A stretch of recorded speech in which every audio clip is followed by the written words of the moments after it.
Şimdi hayvan pazarın durumunu sorarsanız hayvan fiyatları hemen geçen sene gibi az bir şey fark etmiş. Yani bir hayvanda 400-500 milyon fark etmiş. Büyük başta, küçük başta da 200 milyon fark etmiş.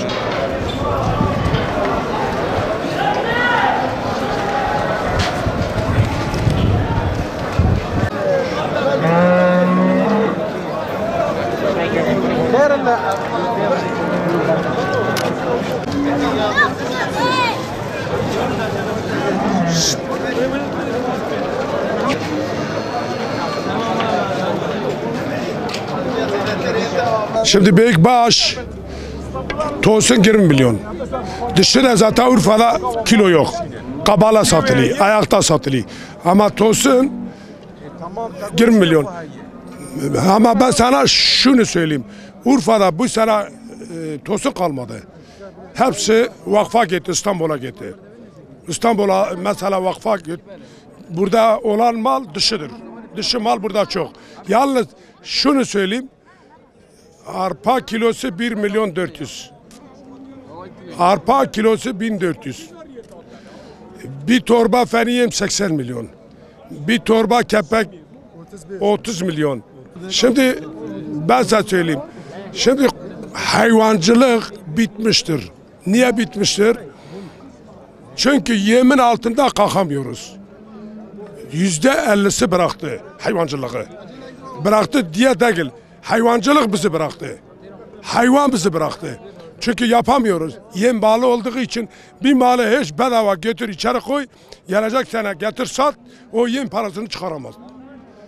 Tarım Bakanı mesela haberi yok Bezliçi'de. Bezliçi ne yapıyor, ne yedi, yem kaç para, hayvan kaç para. Mesela ben 10 sefer Tarım Bakanı'na sesledim. Dedim ki kesim yerlerine operasyon koy. Gebe mal kesilmesin. Şu anda vakıf 1500 hayvan Urfa'da kesiyor. Dışı. Bu dışın içerisinde 900 tanesi gebe. Bu bizim gaybimiz. Yerli üretimimiz azalıyor. Bunu önemini alırsa yerli üretim çok alır. Şimdi ben şöyle vatandaşa söyleyeyim. Sayın vatandaşlarım, bir an önce gelin kurbanınızı alın. Son güne bırakmayın. Son günde mal biterse bir 5 milyarsa 7 milyara 8 milyara almak zorunda kalırsınız. Alın kurbanınızı, bırakmayın son güne. Son güne. Sonra pişman olursun ha. He. Bu sene satışlarımız gayet iyi durumda. Fiyatlarda yükseliş kesinlikle olmadı. Fiyatlarda biraz %15-10 civarında bir artış oldu. Onun da düzeleceğinize bayram gününe kadar inanıyoruz. Yani insanlarımız günü rahat olsun. Yeterince kurbanlarımız mevcuttur. Hayvanlarımızda gene geçen sene göre de %10 üretim açısından fazlalık var. Hiç kimse bir sıkıntıya girmeden, fiyatlar yükseleceğini düşünmeden, bayramların, kurbanların da son güne bırakmadan hem fiyat dengeleme açısından hem besicilerimiz hem tüketiciler açısından iyi diye düşünüyoruz. Kesinlikle kurbanı da son gününe bırakmasın diye düşünüyoruz. Özellikle de dişi hayvanları kesmesin. Biz bunu istiyoruz. Hem küçükbaş hem büyükbaş. Hayvan varlığımız açısından dişi çok önemlidir. Kesinlikle dişiyi rağbet etmeyelim. Kesinlikle büyük başta küçük baş olarak bunu dişileri üretme açısından, dölleme açısından bizim için çok önemlidir. Bu sene iç piyasamızda sıkıntı oldu ama özellikle Akdeniz bölgesine yoğun ihracatımız oldu. Akdeniz illerimizde yoğun bir sevkiyat yaptık. Yani hiç beklemediğimiz bir batıya ihracatımız oldu Urfa genelinde. Bunun sebebi orada bizim daha kaliteli küçükbaş, büyükbaş olsun, daha kaliteli hayvancılık ve Türkiye genelinde fiyatlarda daha ucuz olduğu için İhracatımız Batı illerine yoğun bir şekilde devam etti. Bizim tavsiyemiz, biz iki konuda özellikle belirtmek istiyorum. Kesinlikle hayvanlı kiloyla almasınlar. Hem dini açısından, hem ticaret açısından, hem de günün rahatlığı açısından biz kiloyla kasaptan et alır gibi biz kesinlikle bunu yapmayalım. Yani bizim ticaretimiz ve geleneğimiz de bunu tavsiye ediyor.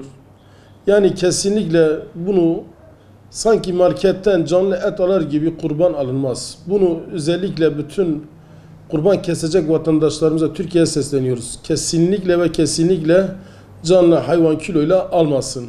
Bunu pazarlık usulüyle alsa da hem tüketici hem üretici açısından da çok iyi olur diye düşünüyoruz. Bizim önce de söyledim, kurbanı son güne bırakmasınlar. Yeterince hayvan mevcudiyetimiz var. Fiyat artışı da fazla yoktur. Bunu herkes bilmelidir. Ve bunu iyi ortamda bir bayram geçireceğimize inanıyoruz. Hayvanın kilosu canlı 20 milyon, 2500, 19,5 bu civarlarında gidiyor. Dişi 18,5, erkek 20'ye gidiyor. Geçen sene yani bu sene işte 1 milyon fark var, yani 1 milyon fark var. Satışlar şu an normal gidiyor, yani pek yetmiyor, normal gidiyor. Fiyatlar normaldir, yani çok pahalı değil.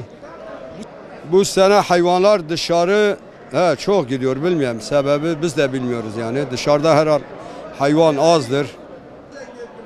Bir insan hayvan alırken kulakların yarısı kesilmiş de olmaz.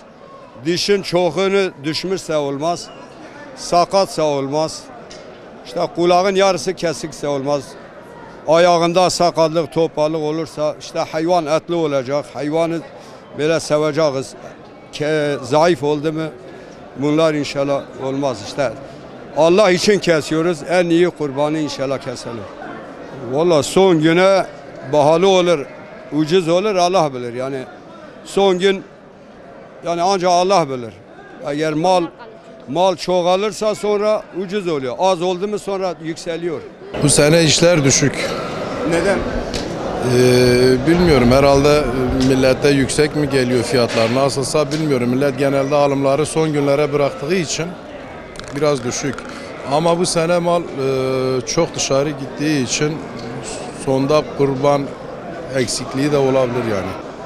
Bilmiyorum da Katar'a falan gidiyor diyorlar. Yani bir de bu satıcılar diyelim. Satıcılar genelde hemen hemen hepsi zarar ediyor. Bizim buralarda samanların yüksek olması, arpaların fiyatının yüksek olması milleti bayağı bir zarara uğratıyor. Geçen sene oranla satışlar bence bu sene daha düşük gibi görünüyor. Çünkü biliyorsun millet gittikçe fakirleşiyor. Şimdi kurbanlar Allah için kesiliyor. Yani son güne bırakmanın bir anlamı yok. Son günde mesela kurbanlar azaldı mı iş fırsatçılığa döner. Gerçeği bu yani. Yani bu sene satışlarımız geçen seneyle hemen hemen aynı. Çok yüksek de değil, düşük de değil. Orta seviyede şu an. Yani 1100'den 1000 liradan başlıyor, 1500'e kadar fiyatlarımız var. Kurbanlarımız zaten göründüğü üzere çok güzel hepsi. Etleri falan çok güzel. Yorulduk, bunlara baktık. İnşallah emeğimizin karşılığını alırız. Geçen sene oranla daha şu an piyasa tam oturmadığı için insanlar genelde bayramdan bir gün önce ya da bayram günü gelip alıyor. Çünkü şehir merkezinde olan insanlarımızın besleyecek ya da barındıracak yerleri olmadığı için genelde bayramın birinci günü tercih ediyorlar. Biz de bütün müşterilerimizi bekliyoruz. Birinci günü, bayramda bir gün önce inşallah. Yani son güne bırakanlara genelde biz hani son güne bıraksalar da fiyatlar değişmeyecek. Çünkü insanlar o kadar emek vermiş, beslemiş. Fiyatlar düşmüyor. Yani genelde bizim Şanlıurfa insanımız diyor ki biz son gün gidip alırsak insanlar işte biz son malımızı satalım. Belki biraz daha düşük fiyatına alırız diye düşünüyorlar. Öyle bir şey yok. Fiyatlar hepsi aynı. Yani birinci gün gelseler de aynı, son gün gelseler de aynı. Yani ilk gün gelsinler, bayram sevincini ilk gün yaşasınlar. Birinci günden alsınlar. Biz de gidip kendi bayramımızı yaşayalım, misafirlerimizi karşılayalım. Yani birinci günden biz de inşallah bitirelim yani. Şu anda yani satış iyidir. Normaldir yani şu anda böyle gider çok güzeldir yani. Bu sene daha iyidir yani bu seneki satış daha iyidir. Yani böyle gelir güzeldir Giderse yani. iyi He, oluyor. iyi olur yani. Çok iyi yani.